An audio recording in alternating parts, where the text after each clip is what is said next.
Sketchy says we're live. I'm gonna wait until I see myself on the screen.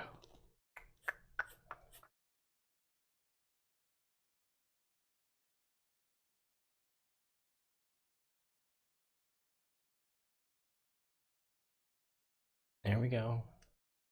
There we go. Hey everybody. Good morning. Is it morning? Good morning. Some people it's not morning.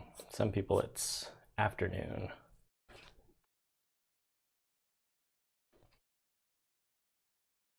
Hey Chris. Hey Karen. Dean. Gonna give it a couple of minutes before we get started. I'm just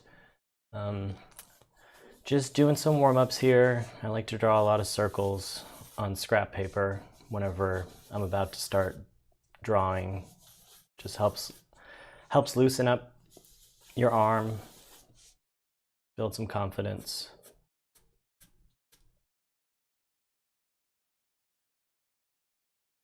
Hello from Missouri. I used to live in Missouri. Foul-mouthed gardener. Stina, it's 6 p.m. in Denmark. Yeah, see, 6 p.m. Wow. Your day's almost over. My day's just getting started. Hey, Karen.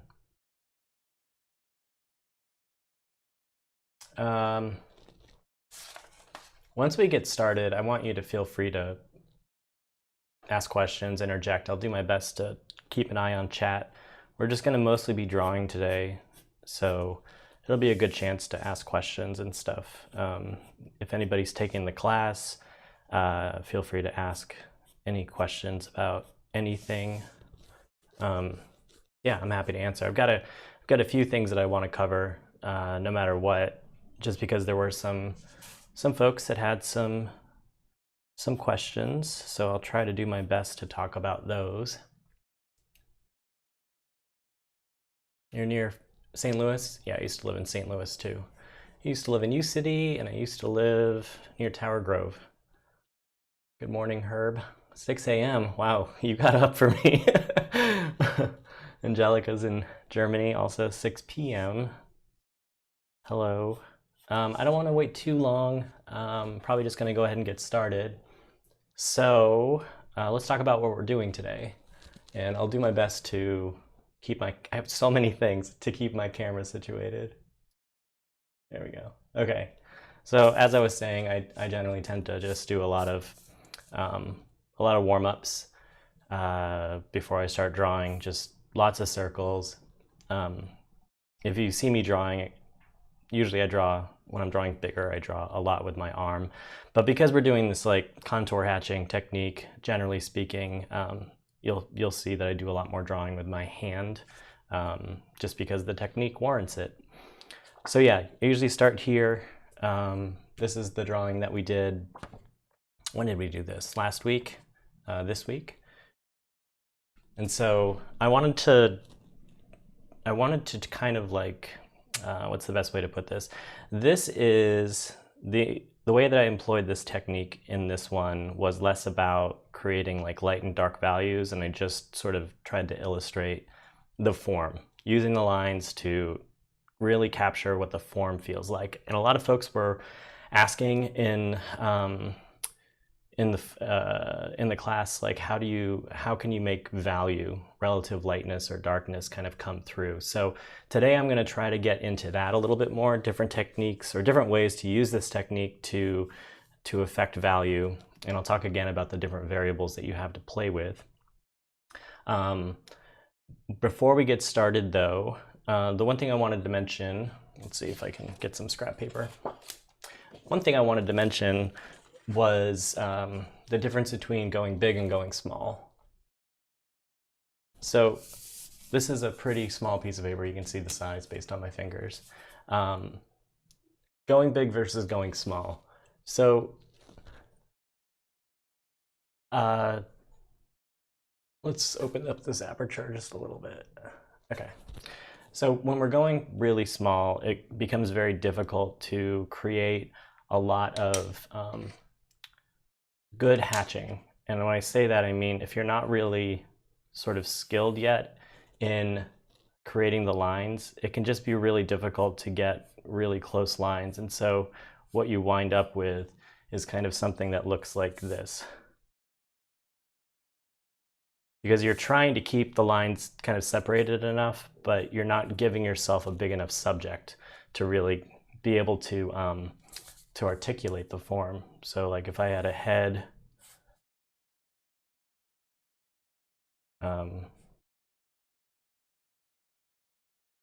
I was trying to kind of do hatching, contour hatching with a form like this, you just don't have much room. And so I do recommend trying to go at least, I don't know, at least is like bigger than this, like at least twice, 3 times more than this. The only way that you can really successfully kind of go this small is if you use something like a mechanical pencil and a lot of practice, because you'll have the ability to kind of just create much more fine lines, and you'll be using pressure a lot to manipulate those lines. But going this small can be very, very difficult unless like you've just had a lot of practice with this method. If you look at some sketchbook stuff, so you can see the size here. Sorry, I'm just trying to find an example of something that maybe I've done that where I go kind of small. This isn't very interesting watching me flip through a sketchbook. I feel like I've got a drawing in here. Maybe I don't. There it is, okay. So I'm looking at comparison in terms of size. So we can even go to this one. If I think about size, this is a Moleskine sketchbook. So if I think about size, this is about 8.5 by 5.5 inches. I don't know what the centimeter value is on that, but I wouldn't go any smaller than this. This is probably about as small as you can get. So like a quarter of the size of a letter sheet of letter size paper.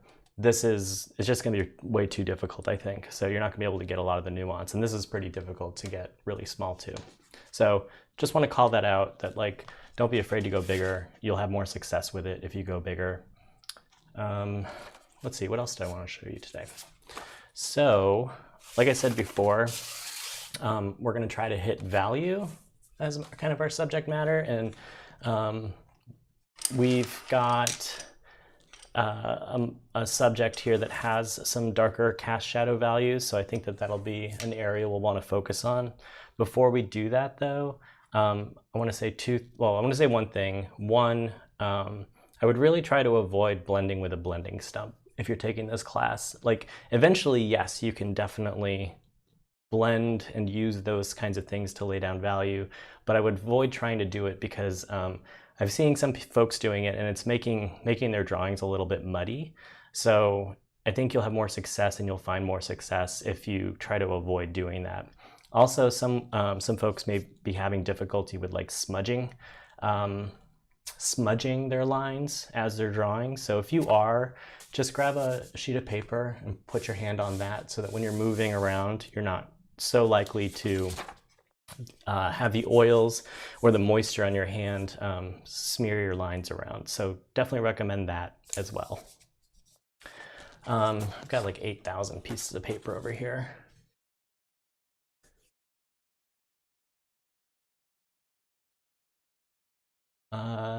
I don't even know what I said. Sketchy. So I have no. Oh, the sketchbook tour, right? I forgot I did that in the next lesson. You get a little bit of a sketchbook tour, which will be fun. What was the other thing I wanted to say? So yeah, blending. I would try to not do it. If you end up doing it, there is a technique that's like you end up kind of drawing out the portrait, and then you go in and then you use something like a blending tool to lay down tones of value. We'll be doing this when we do watercolor. You'll see what I'm talking about. And then on top of that, then you start using the mark making technique. And what you can do is you can create, there's more opportunity to create different types of value, and then also just different types of texture. So that is a way of doing it. Maybe I'll do that in a future live stream just to kind of show you. But yeah, I would just avoid blending. I think you'll find that you'll appreciate your drawing a little bit more if you don't blend. Okay, so let's talk really quickly about the variables and the ways in which we can create darker values. So I just want to say right away that I've got 4 pencils. I've got an H, I've got an HB, I've got a 2B and a 4B. And like I said in the class, these are all different hardnesses of leads, which means that you get different, you get the ability to draw darker and darker lines the softer the lead. So the 4B is a softer lead, the H is a harder lead.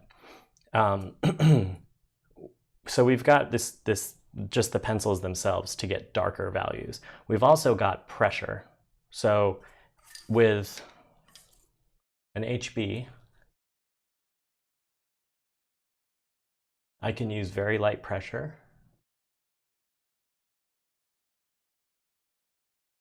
Can barely even see those lines, right? And then I can also use much darker pressure or harder pressure. But this is about as dark as I can go with this pencil. And then if I take out the 4B, ooh, this is gonna snap on me. It's a little difficult to see, but that is a darker pencil. Yep, this is gonna break. I should remind everybody, have your pencil sharpener ready. Anyway, so that's one variable that you've got. We're not going to probably be using that one today. The thing that I want to show you, which I didn't really get into very much, is using contour hatching in multiple directions. Polly asks if once the drawing is complete, do I recommend spraying to seal it? Yeah, I mean, you can use like aerosol hairspray if you want. You can buy a fixative from the art store. Graphite is super prone to smudging, so definitely if you want to keep the drawing, if it's something you're really proud of, highly recommend doing that. So let's show you a little bit of this other kind of technique that I'm talking about. So if you look at this drawing and you look at areas of the face, I'm really just kind of doing a plane at a time, and I'm not crossing my lines over very much. So let's talk about cross contour hatching. Cross contour hatching is a way of getting darker values by just building up lines. And so let's see, how do I want to do this? Let's go like this. And I would start with a form. I mean, this is imaginary, this isn't a thing. And if I wanted this area to get darker, I would kind of begin shifting that and doing lines that cross over it. And so as you continue to kind of move around, you'll see what I'm talking about once we get into the actual drawing. But as I continue to move around and kind of describe this form, it's a little bit, you're going to see that we're going to be able to get a much darker value in a given area, while not muddying up the area. You'll still be able to see all the distinct lines in there.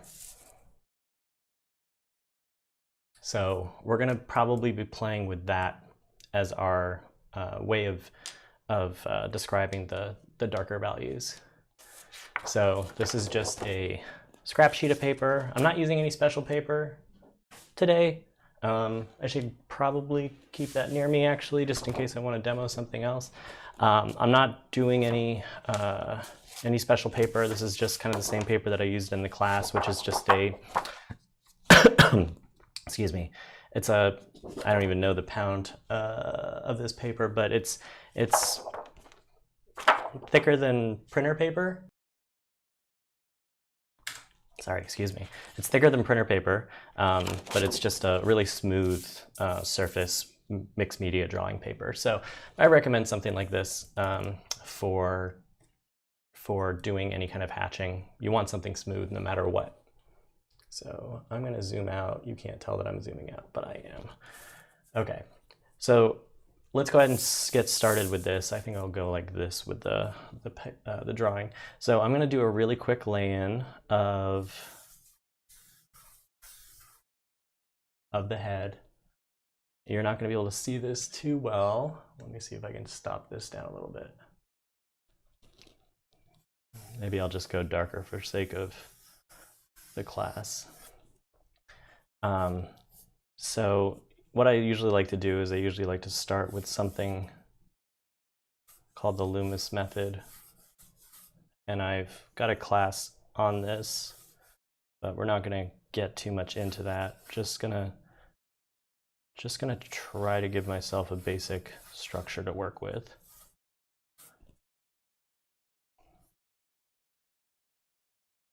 Her head's tilted, so this will be fun. Yeah, who's doing Inktober, by the way? I haven't decided yet. I've been drawing so much for these classes that I feel like I'm gonna need a break, but it looks like it's gonna be a fun month for sure.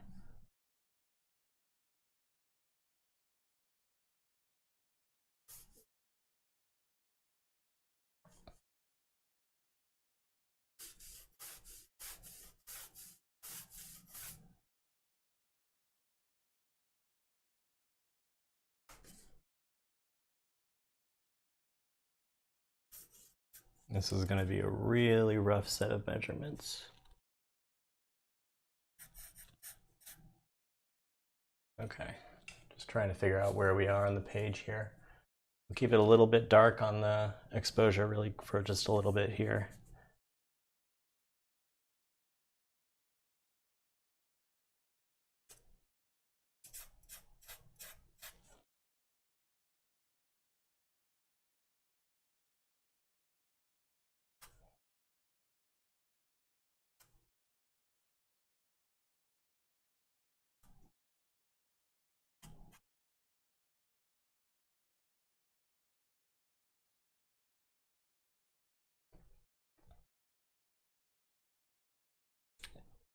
An ink drawing a day seems difficult. It's a lot of work, that's for sure. But to be honest, I think it's actually easier than just like a normal drawing because you don't get to erase, which is really cool. Yeah, you just have to deal with what you got. So I feel like it's freeing, if anything. It's fun. I think folks should try it for sure if you've never done an Inktober. But I mean, a drawing a day, any of those things a day can be pretty difficult. But it's really nice when you've got something like Sketchy doing the class because you'll always have a reference photo, so you don't have to like figure out what you're gonna draw. You're gonna draw what's put in front of you. I mean, you can draw anything, obviously, but it's just really nice to not have to be thinking. Take one of those variables away, you know.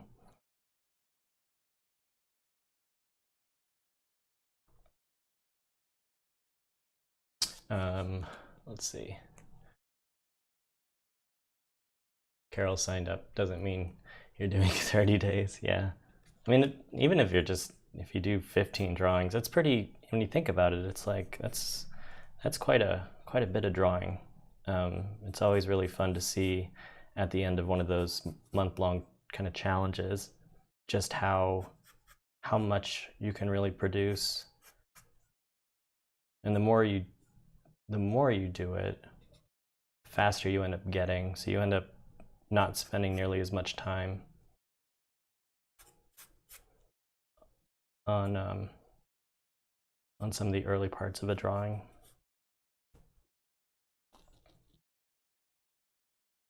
Okay, let's see. We've got our eyebrow here. I don't think we're going to finish this drawing by any means, but we'll focus on a couple of areas and then use that to demonstrate the value.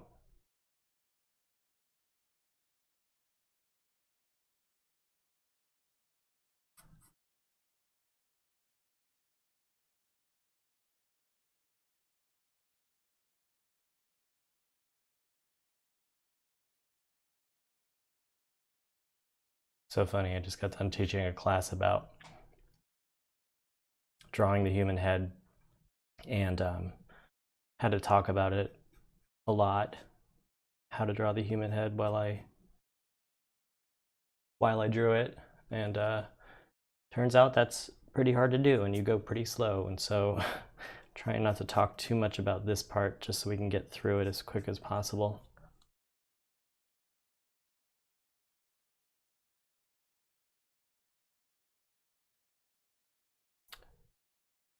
You took an extra week, Dawn, to do the 30 faces 30 days challenge. Which one did you do? Which month did you do? I think it's cool that you always have like all the months available to you.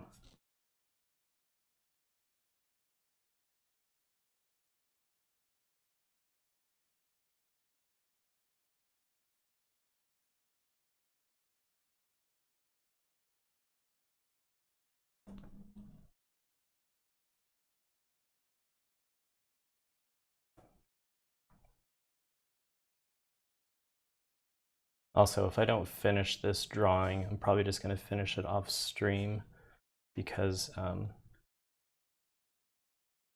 think it'll be an interesting drawing to have finished, hopefully. But I don't know if I'm going to finish it today. I actually need to record one of my classes today, so we'll see. But definitely this week.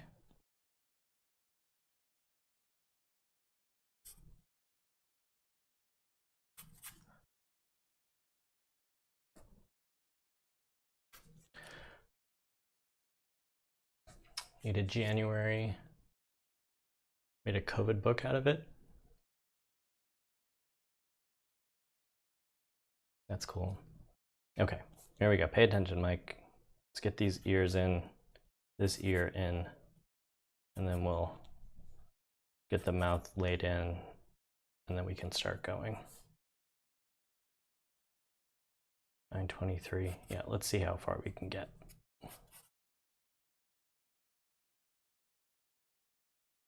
And the mouth. Okay, what are we looking at here? We've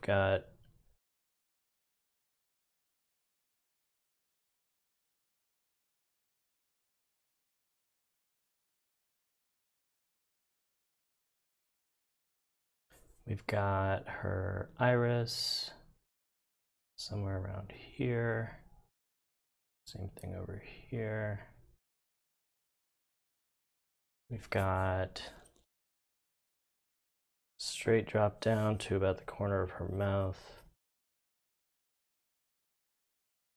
Kind of the same thing on the other side. Kind of wish I had brought that nose up a little bit.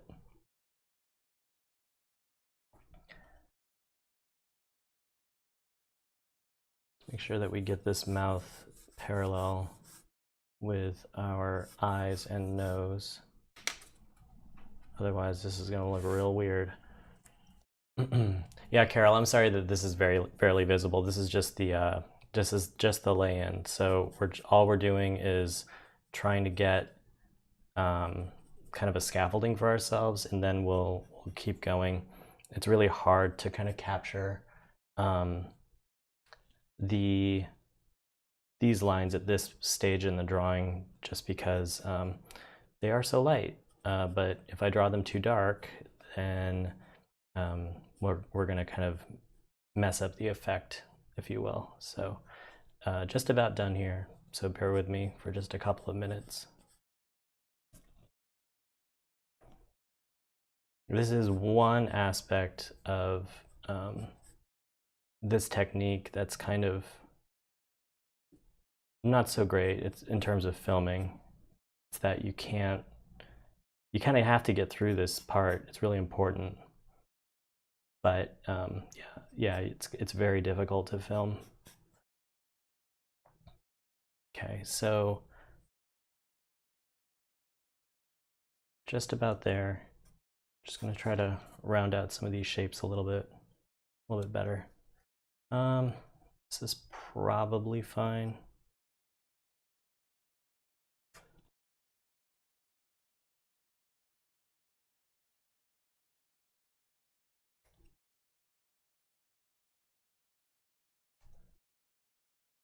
Richard asks a really good question here.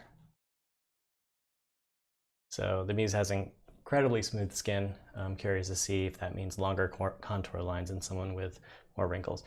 That's a really, really, really great question. It's actually a choice that you can make as you're drawing, and it'll totally affect sort of the outcome, because what you could end up doing is creating sort of your own, like, more texture, less smoothness, all of that kind of stuff if you wanted to. That's kind of one of the cool things about this technique, is that you get to invent so much with it. So it depends on what you're trying to do. If you're trying to really kind of create a likeness and kind of really reinforce the smoothness of that, you could do really long contours, but it can be kind of difficult to do really long contours, so I personally tend to avoid it. I'm just kind of giving myself a little bit of a silhouette here to work within.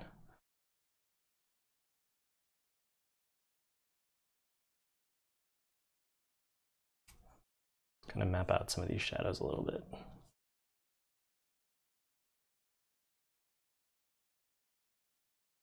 She's getting some reflected light from her shirt coming up to her chin.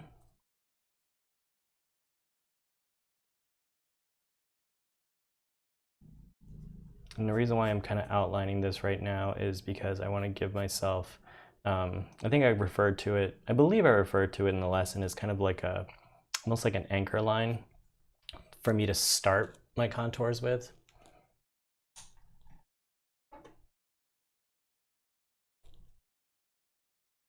Okay, maybe we'll just start with the mouth and kind of nose area, and we'll see where we can go from there.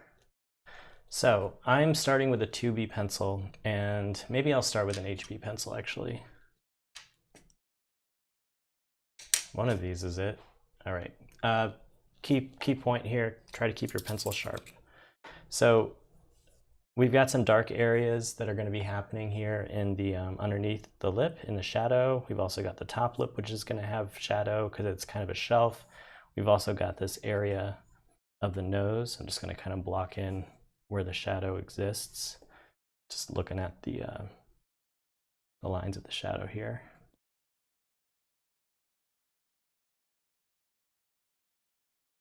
So trying to think about my shadow shapes, and we're going to go ahead and start going in with this. So let's go ahead and just start with the top lip, I think.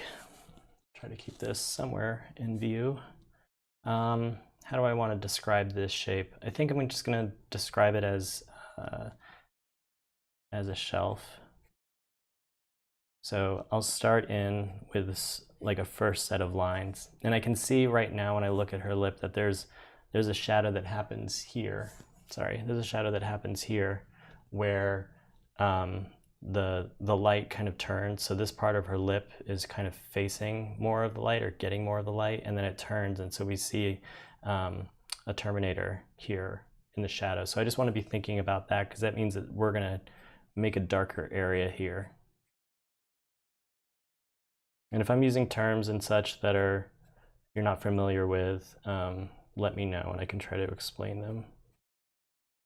So this is kind of like, oop, I didn't like that. Those are too far apart. You want to make sure your lines are close enough together too, so that they actually do evoke form and don't look like zebra stripes. That's another kind of thing to be practicing overall. Let's see if we can make that work.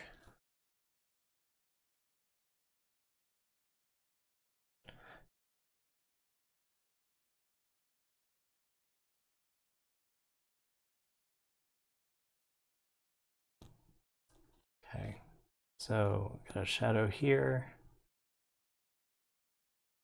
All right, so we've got this sort of like first pass of lines on the lip. And I'm gonna kind of do it again if you will, but instead of doing it exactly the same way, I'm going to kind of turn the curve a little bit.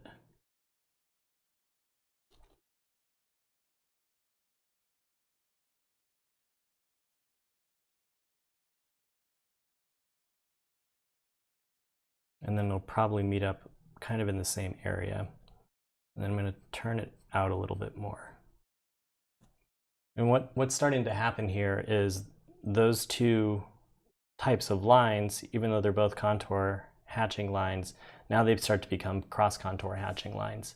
And the more that you kind of layer those on and then also manipulate with pressure, that's how you're going to get to those kind of darker values. I don't want to go much darker here. I might go a little bit darker in here, but let's continue to lay in some value here so that we can see how much darker we want to go.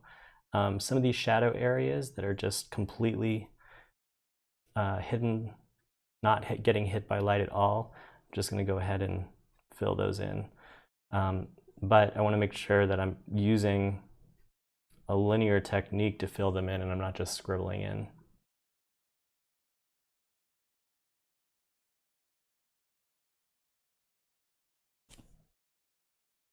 Okay, so now we're going to do the bottom lip just to kind of ground ourselves again. I'm going to use lighter pressure here.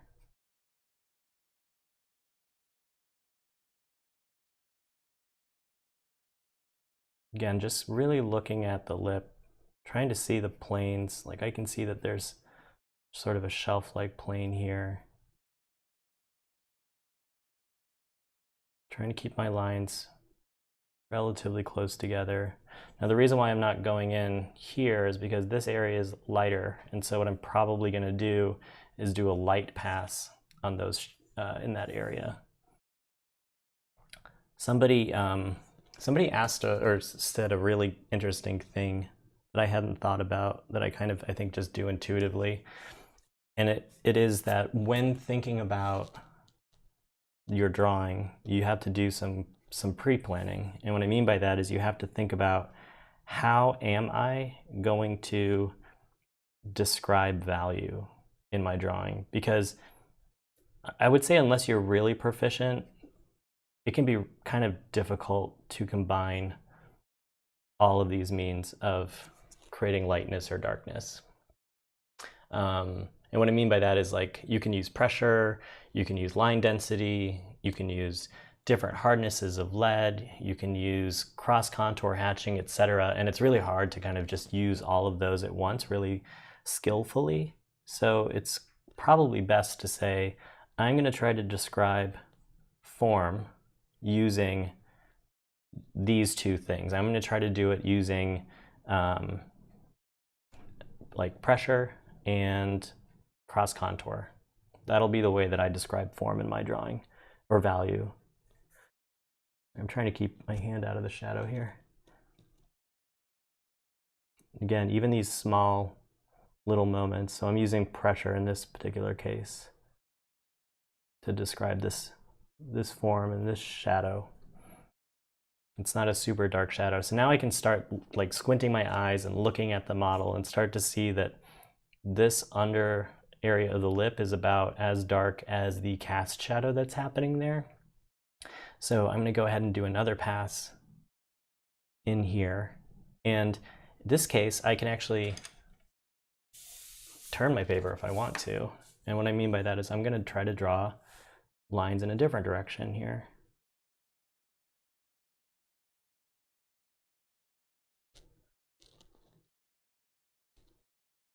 Kind of trying to make some decisions on the fly. Now this might seem subtle, but these are curved lines. And I'm trying to think about the other directions that these this part of the lip goes. So I can see it kind of wraps around that middle pillow of the lip, and then we're getting some more turning over here. And then I'll probably want to do just like another pass up here. Always thinking about how is that lip moving how is it turning in space. Okay, so I'm going to kind of do the same thing down here. Trying to move this just so you can see it a little bit easier. I'm going to do again this kind of cross contour hatch. And then I'm going to do it again on the other side. Take a look at chat. Richard asked, I wondered about using line thickness for value, which would work well with mechanical pencils, 0.3 for light, 0.5, 0.7. Yeah, line thickness is another really good way of doing it. It kind of gets into like line density at that point, but you can definitely do that. I was kind of going to show like a 0.5, 0.7, and 1.3 approach to it, but you can certainly try that. Okay, so I'm going to take a different colored pencil here. I like to add sort of clarifying lines in different areas that are really dark and are too dark to actually do any hatching. Okay. And let's go ahead and get some of this area up here. And let's try to describe this shadow down here. Okay, so we can see a couple of things happening. We can see that there is, underneath her lip, we're getting some reflected light. So it's going to be a little bit lighter here. But then around the edge of her lip, we're getting less light because it is sort of running, what do I want to say, perpendicular to the light source. So when that happens, we get a darker value. So I'm going to go ahead and start to try to describe that by doing more of this sort of cross contour along the edge with it.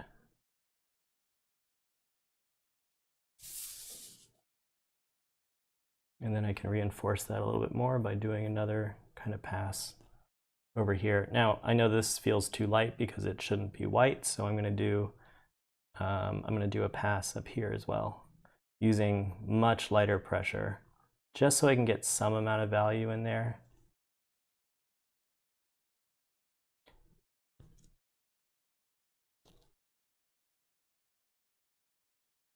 And then let's go ahead and start thinking about this shadow. So I was saying that we're going to get some reflected light up in here. So now when I'm looking at this chin, I can look at it a couple of different ways, and I'm probably going to look at it all these different ways because I do want to get a darker value here. So I'm thinking about how the chin right now, we know that it kind of curves outward. Like if you put your hand on your chin, you can feel how it turns around in this direction. I can also feel how, because it's protruding, I can feel it protruding out in this direction. And then you can kind of like imagine it almost like a ball. So it's kind of just wrapping around in a lot of different directions. And that makes it an excellent candidate for cross contour. So those dark areas, it's not really contour shapes, it's just straight lines. Now, these are all curved lines. Every single line that I've drawn in here is a curved line. Even if it's subtle. When it starts to when the form starts to face you directly, the lines become vertical, especially if it's like a curved form. But I try to make sure that every line is curving. So I'm going to start here, and I'm going to go in a direction, and I'm going to start turning those curves.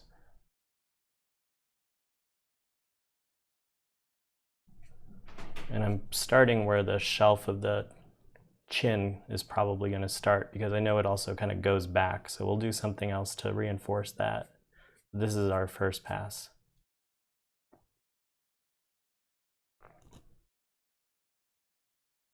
And then we will kind of do the same thing around the underside of the chin. This is hopefully not going to look like a beard, but it might just during this first first pass because we've only got one sort of set of lines. So this is where, as I'm turning around the form, the lines might end up getting a little bit vertical. Okay, so I'm going to come back up in here and think about how under my chin, under my lip of my chin, we've got this protrusion here, which is why I was using this curvature to describe it, which then comes in almost like a dimple under the middle of your lip. And then we have that same protrusion on the other side, and that's part of the muzzle. So I'm going to do something to try to describe that by drawing some curved lines. It's not a very easy direction for me. And then I'm going to curve back the other way. And that's probably a little too dark. So I'm going to go ahead and take that up and try to go in a little bit lighter. Try not to move my hand too much or my paper too much, just to keep you all oriented a little bit. And then again, as I'm starting to think about how this area turns away from me, I can go a couple of different ways. I can use longer strokes if I wanted to kind of emphasize that smoothness of this area of the face. I could go vertically, or I can make it feel like it's turning further away from me by using lines that go in this direction. So I think I'm going to go ahead and just use the sort of vertical lines or upward facing lines just to emphasize that smoothness. There's no right or wrong here. It's really just about how you're seeing the form and just how you want to sort of try to describe it. So I'm kind of going up the length of the face. And I'm starting light here because we're getting some reflected light on that side. How do I adapt to the brief? Let me put this up on the screen. How do I adapt for the reflected light? Do I plan for it by the lines, or do I go back in and erase areas, or both? I would say I do a little bit of both. A lot of this kind of technique is about gradually increasing in value. Like I haven't really hit my darkest dark yet. And so as I'm sort of going through, I'm visually evaluating where the darker lines or where the darker values are. And if I have to, if like this might already be too dark, I'm not really sure yet. It's probably not. This is kind of a mid-tone if I were to isolate. It's kind of a middle in the value scale if I were to isolate it. So this is probably right for the reflected light, and then I'll go back in and darken and kind of do a few passes. So yeah, I think it's really just a matter of I'm planning for it in that I'm not going too dark too quickly. I think, how about that? I feel like that's the best way to describe it. I'm going to start getting a little bit of this cheek area, and this is an area where I want to accentuate the smoothness. So I'm going to create lines that really describe that form. It's very, in my opinion, again, it's very difficult to draw these kinds of lines. In fact, I might actually change the direction of my paper. Trying to figure out which way I'm most comfortable kind of drawing this particular line. Probably upside down.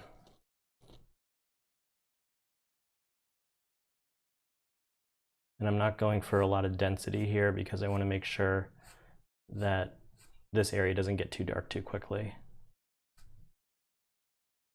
I know that this is sort of the general form of the face in this area, so I can feel pretty confident about doing that without looking at it. And this is where cross contour is going to come in handy, because this looks weird by itself. It's a little hard to see, but this looks weird by itself, but once you start layering in cross contours, it'll end up feeling more round because you can start to feel it moving in different dimensions. To clarify, you are incorporating color, contour with light and shade at the same time. Yes, and I'm using contour to describe shape, and I'm using contour to describe relative lightness and darkness. How would you do the cast shadow under the nose? The same way that I'm gonna do it under the chin. So I'm just doing a visual time check really quick here. Let's get some values to surround this so that it doesn't feel too weird.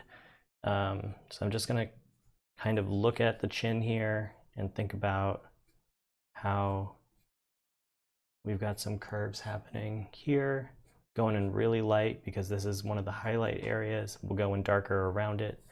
And then I know that this area has multiple kind of planes happening. So I'm going to start to describe those planes. So you can see where this area intersects. We've got sort of a plane shift happening. And I'm going to do the same thing up here.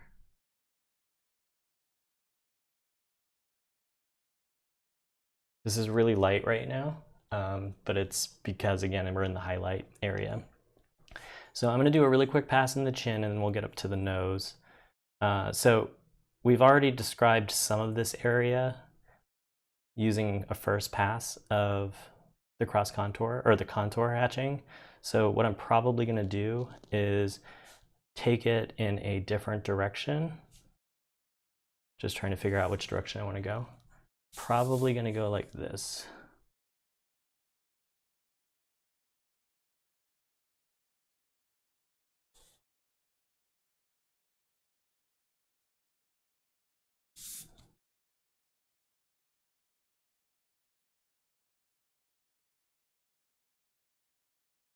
Just really subtle variations of the turn so that we do get something that is like cross-hatching, but it's curved. And I think that's one of the differences. I mean, I don't think it is. It is one of the differences between just straight cross-hatching, where you're using straight lines across each other, intersecting each other, to just create straight up value and texture, like darkened value in different areas just by virtue of how many lines you throw down. With cross contour in this approach, you end up using the same basic principle, but then you're also further describing the form because of those curves and because of you paying attention. The curves aren't arbitrary. You're really looking at the form in front of you and trying to understand how it turns away from you or toward you. I've been trying to liken it almost as a grid, like if you were to wrap a grid around somebody's face. That's kind of what we're doing here.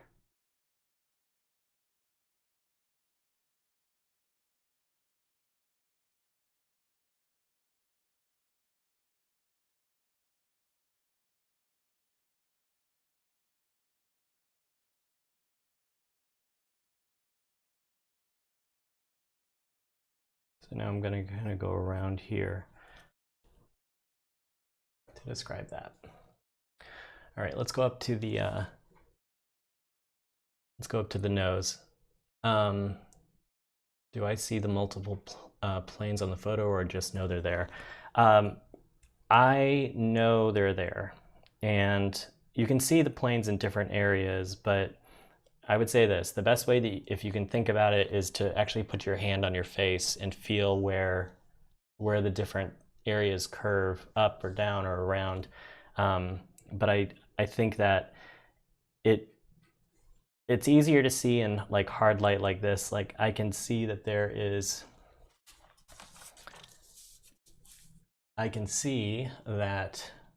there's a plane of the nose that's kind of facing upward. I can see that it starts to turn around here, that there's a bottom plane here. And a lot of that is described by light. So there's a plane here that is turning downward, and then a plane here that is turning back upward. And I know where and how those things are curving because I can look at them, but I can also put my hand on my face. But a lot of that for me is just, it's internalized now because I just got done teaching a class about it. But no, I think that it's really just practice and observation in understanding how the human head and all the forms of it kind of exist in space. Yeah, it's partially photo. It's partially just knowing.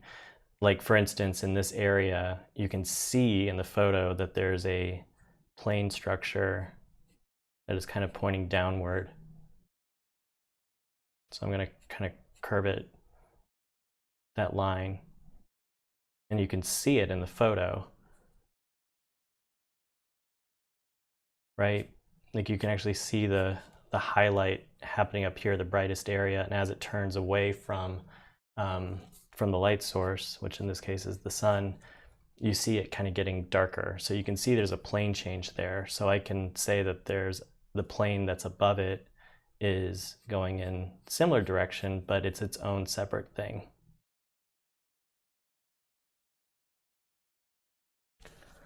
And so just even like creating the separation of line can help that be described a little bit better.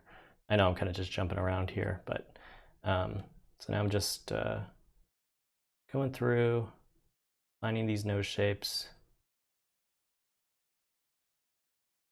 I know the satisfactory answer is not, can I see the planes or in the photo, and for me to say, oh, you just know them.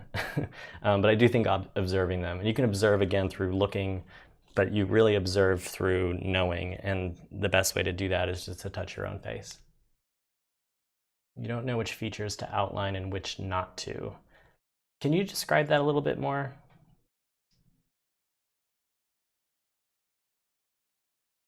Okay, so I'm thinking about the nose, and I'm thinking about that bottom plane of the wing of the nose, and I'm thinking about the ball of the nose now, and I'm thinking about the side plane, and then I'm thinking about the bottom plane and how it wraps around, and I'm thinking about the other side and how it wraps around, and then I'm thinking about this front plane and then the bottom plane of the other wing. And so I'm starting to try to create this roundness.